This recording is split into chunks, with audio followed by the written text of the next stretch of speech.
বান্দরবানের থানচি উপজেলার নাফাখুম ঝর্ণায় নিখোঁজ হওয়ার ৪৮ ঘণ্টা পর তরুণ পর্যটক ইকবাল হোসেনের লাশ উদ্ধার করা হয়েছে।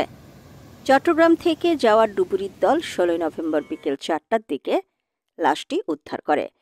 পুলিশ ও স্থানীয়রা জানায়, ১৪ নভেম্বর সন্ধ্যায় নাফাখুম ঝর্ণায় পড়ে নিখোঁজ হন ২৫ বছর বয়সী ইকবাল হোসেন।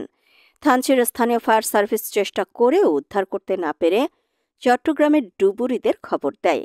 আজ সকালে চট্টগ্রাম থেকে রহিদুল ইসলামের নেতৃত্বে ৩ সদস্যের একটি ডুবুরি দল নাফাখুমে পৌঁছায়। সেখানে তারা কয়েক ঘণ্টা ধরে উদ্ধার কাজ চালায়। বেলা ৩টা ৫৫ পানির গভীরে একটি গুহার মধ্যে আটক অবস্থায় ইকবাল হোসেনের লাশ খুঁজে পান ডুবুরিরা। পুলিশ, বিজিবি ও ফায়ার সার্ভিসের সদস্যদের উদ্ধার অভিযানের সঙ্গে মৃত ইকবাল হোসেনের পরিবারের সদস্যরাও রয়েছেন বলে